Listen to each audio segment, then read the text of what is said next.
बिस्मिल्लाहिर्रहमानिर्रहीम। अस्सलाम वालेकुम व रहमतुल्लाहि व बरकातुहू। आप सबका ताज़ा गल्फ़ न्यूज़ में स्वागत है, इस्तकबाल है, वेलकम है। आप सबसे गुजारिश की जाती है हमारा स्पेशल बुलेटिन आखिर तक देखें, जिसमें सबसे पहले हज़्म मामूल न्यूज़ होगा, उसके बाद मोटिवेशन, फिर फाइनली आपको इसके अंदर सुख दुख में एक दूसरे का कैसा साथ दे इसका अवेयरनेस होगा। आप लोगों से स्पेशल गुजारिश की जाती है हमारे चैनल को लाइक करें, सब्सक्राइब करें और दूसरों से शेयर करें, और फाइनली हमें कमेंट करके बताइएगा कि कैसा हम इसको इम्प्रूवमेंट करें। आज 21 जमादिल आखिरा 1443 हिजरी है, 24 जनवरी 2022 बरोज़ पीर मंडे। दोस्तों, बहुत स्ट्रिक्ट मॉनिटरिंग होंगी उन लोगों के अकाउंट्स के ऊपर जो खारजी लोग हैं और अपना पैसा रखाते हैं किसी भी बैंक में। याद रहे दोस्तों, आपकी तनख्वाह है या आपका जो भी है, आपका अकाउंट है, लीगल अमाउंट है तो कोई मसला नहीं है। लेकिन कोई भी आदमी अगर आपका अकाउंट नंबर इस्तेमाल कर रहा है और उसके अंदर धनाढ्य से पैसे ट्रांसफ़र कर रहा है तो फिर आपके ऊपर क्वेश्चन हो सकता है। याद रहे दोस्तों, इसके आपका जो अकाउंट है आप ही के पैसे होना चाहिए। ज़ाहिर बात है, आपका जो ट्रांसैक्शन है, आपकी सैलरीज वगैरह जो भी है वो आपका ट्रांसैक्शन आपके बैंक में होता है आपका अकाउंट नंबर के मुनासिबत से। लेकिन दोस्तों, अगर कोई भी आदमी जो अननोन आदमी है, थर्ड पार्टी लोग हैं, अगर आपका अकाउंट इस्तेमाल करते हैं किसी भी पैसा ट्रांसफ़र के लिए या पैसा लेने के लिए आपके अकाउंट में ट्रांसफ़र रखते हैं तो फिर आपसे क्वेश्चंस हो सकते हैं। अब ऐसी चीज़ों के ऊपर स्ट्रिक्टली मॉनिटरिंग हो जाएगी। आप लोगों से खुसूसी गुजारिश है, किसी का भी पैसा अपने पास मत ट्रांसफ़र कराए, क्योंकि जब आपसे सवाल होगा तो ज़ाहिर बात है भाई आपके पास जवाब नहीं रहेगा, और आपकी तनख्वाह से ज़्यादा अगर आपके पास पैसा होगा तो क्वेश्चन होगा। हाँ, वो अलग बात है कि भाई कंपनी ट्रांसफ़र कर रही है तो ज़ाहिर बात है कंपनी उसकी मसूल है, तो लिहाजा अगर कोई भी आदमी ट्रांसफ़र कर रहा है तो फिर वो एक इलीगल हो जाएगा। तो आपका पैसा आपके ही अकाउंट में होना चाहिए, किसी और का पैसा नहीं होना चाहिए। अब आपके अकाउंट को सख्ती से चेक किया जाएगा और आपसे गुजारिश की जाती है कि आप लोग अपने अकाउंट में सिर्फ अपना पैसा रखें, किसी और का पैसा मत रखिए।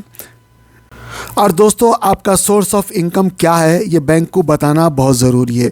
मिसाल के तौर पे अगर मैं यूट्यूब चला रहा हूँ, मुझे तो कोई पैसा नहीं मिल रहा, लेकिन अगर पैसा मिलता है तो ज़ाहिर बात है मैं अपना अकाउंट नंबर यूट्यूब को दूंगा, वहाँ से मुझे पैसा आएगा। और उसी तरह अगर कोई भी आदमी कोई दुकान रखता है या कुछ और रखता है तो याद रहे दोस्तों, कोई भी आदमी एक कफ़ील के अंडर में काम कर रहा है तो दूसरे कफ़ील के अंडर में काम नहीं कर सकता। एक टाइम पे एक ही काम होगा और उसका जो काम है, उसकी जो तनख्वाह है वही उसके बैंक अकाउंट में आएगी। अगर कोई आदमी बिजनेसमैन है तो ज़ाहिर बात है भाई बिज़नेस है उसका, तो फिर गवर्नमेंट के पास उसकी लिखा पढ़ी होती है, उसी हिसाब से उसके पास तनख्वाह या जो भी उसका प्रॉफिट है या लेन देन है पूरा बैंक में ट्रांसैक्शन होते रहता है, इन एंड आउट की पूरी रिपोर्ट होती है।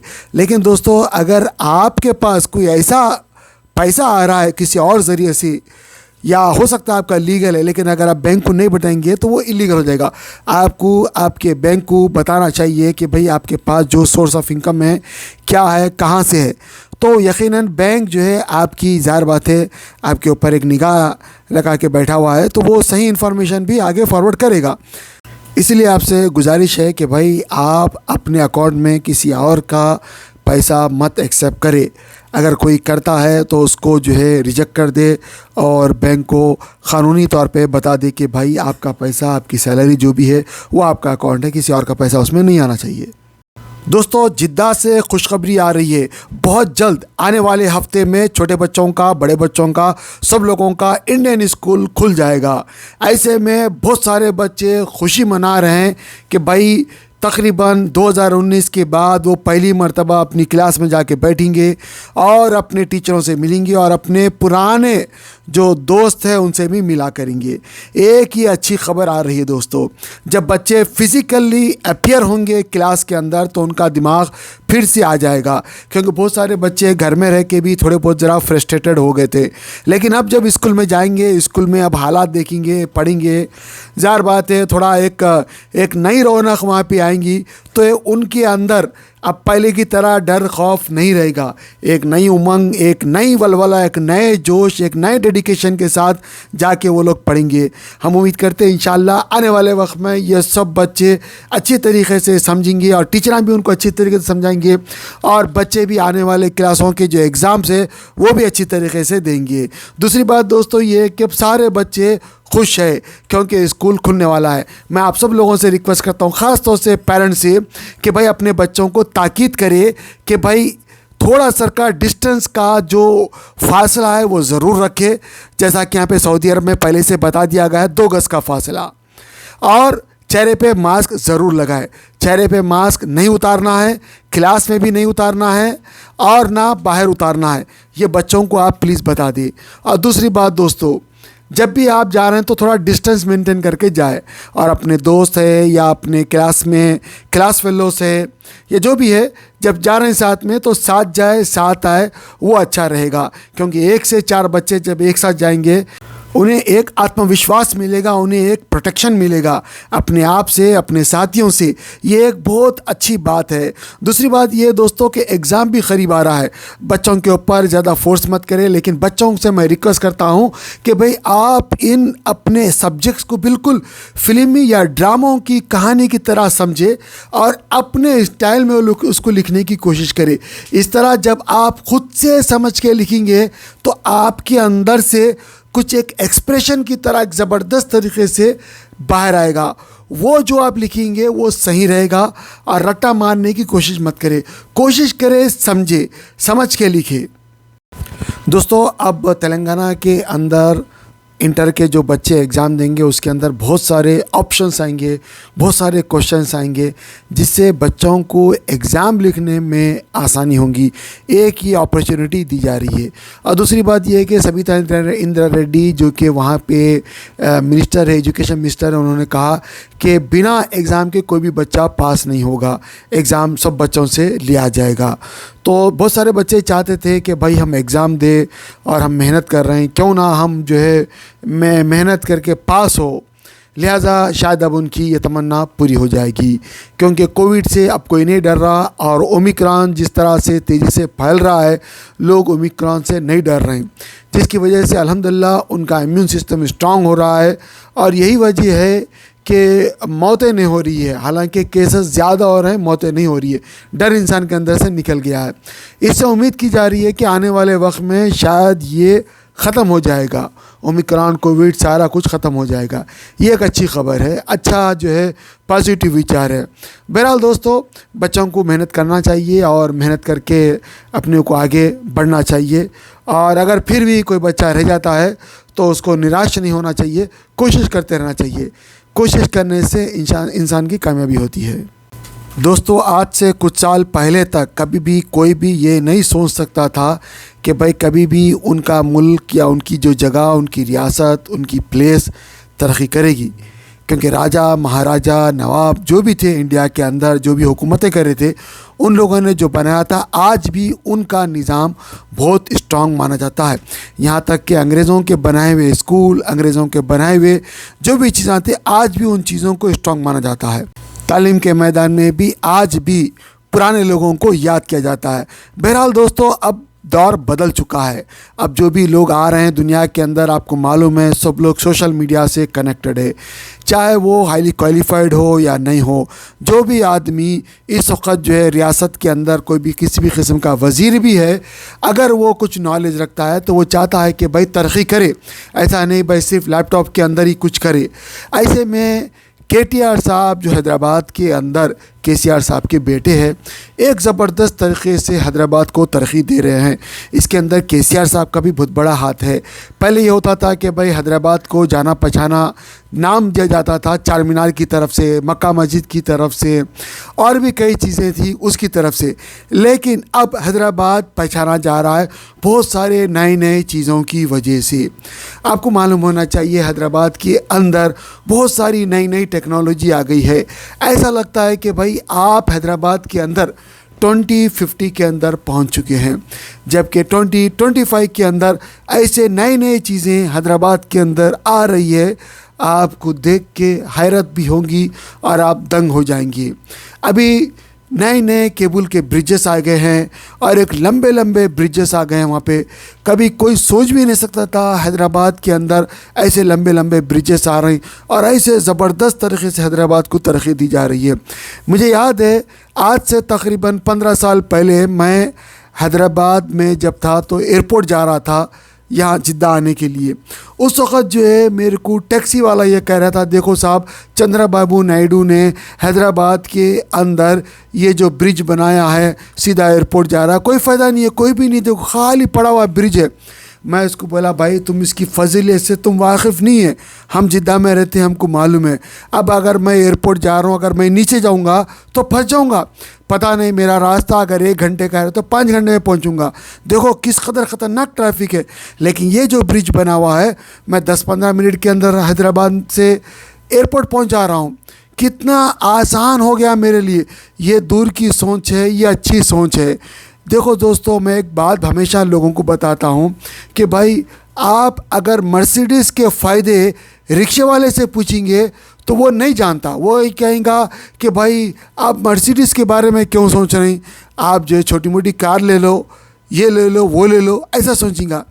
इसलिए जिसकी बात है आप उससे पूछें, उससे नॉलेज हासिल करें, यकीनन आपको तरक्की भी होगी। नॉलेज हासिल करने वालों से अगर आप नॉलेज हासिल करेंगे तो आपकी नॉलेज में इजाफ़ा होगा। हो सकता है दोस्तों आपके पास जो नॉलेज है वो यकीनन बहुत होंगी, लेकिन आपको अगले स्टेज में जाना है तो आपको उसका हाथ थामना पड़ेगा जिसके पास आपसे ज़्यादा नॉलेज है। वो आपको उस जगह लेके जाएगा जहाँ पे आपको जो है पहुंचना आपके लिए मुश्किल है। मैंने एक्सपो दुबई के अंदर देखा, माशाल्लाह बहुत सारे लोगों ने बहुत सारी चीज़ें अलग अलग रंग की बनाई हुई है। आपको देखने के बाद अंदाज़ा होगा कि भाई आप इस दुनिया में नहीं किसी और दुनिया में हैं। अब वहाँ पे मैंने देखा बहुत सारी सोशल मीडिया की टेक्नोलॉजी भी है और साथ साथ सऊदी अरब की टेक्नोलॉजी भी है। एक बटन मारते कि आपको कुछ और चीज़ दिखा देती है। वहीं पे और भी बहुत सारे लोग आए, जापान है, अमेरिका है और चाइना है, उनकी अपनी अपनी टेक्नोलॉजी है।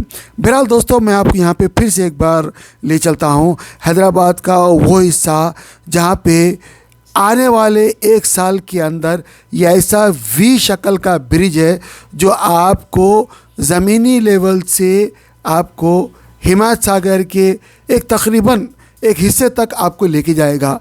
ये दुनिया में एक अजीब और अद्भुत नज़ारा आपको दिखाएगा। ऐसा ही एक ब्रिज मास्को के अंदर है। अब ये ब्रिज हैदराबाद में भी बन गया है और इंशाल्लाह 1 साल के अंदर रेडी हो जाएगा। आप देखिए उसका नज़ारा स्क्रीन के ऊपर। तुम्हारा नाम? भावेश पाटिल। बहुत बहुत शुक्रिया भावेश, आप डॉक्टर मोइन दुबेरी के भिवंडी में रिवॉल्व क्लिनिक में कपिंग कराने आए थे। आपका सोरियासिस का जो प्रॉब्लम था उसके लिए कैसा लगा ट्रीटमेंट आपको? उसका ट्रीटमेंट बहुत अच्छा हुआ, कुछ दर्द नहीं हुआ और जल्दी से ठीक हो गया। नहीं मतलब आपको जो प्रॉब्लम्स था वो सब सॉल्व हो गया? हाँ, सब सॉल्व हो गया। क्या तकलीफें थी आपको? पूरा स्किन में हो गया था ये दाग खुजली। अभी देखो एक भी दाग नहीं है आपको? अब एक भी दाग नहीं। एक दो बहुत परेशान रहते थे ना? बहुत परेशान है, सोने रात को नींद भी नहीं आती थी। अच्छा, पूरा सोरियासिस पूरे बदन का निकल गया ना? हाँ। Online Quran Learning Academy. Amid the closure of all schools, madrasas and Arabic tuitions due to COVID-19 pandemic across the country, here is a great opportunity for all the children, students, men, women, IT professionals, lawyers, engineers to learn and understand the Quran and keen concepts of Islam. Organized by Hafiz Khari, Muhammad Raza Fazil, Jami Nizamiya. Courses offered: Hifz Quran, Tajweed, Nurani Qaida, Urdu language, daily prayers and hadith, basic beliefs and issues, funeral prayer and weekly spiritual gatherings. Hurry up! Limited seats available on the basis of first come first serve. For contact details, queries and registration, contact me. For registration, fill out the Google forms or visit our website. Do not miss this chance as it can revolutionize your children's Islamic knowledge and discipline too.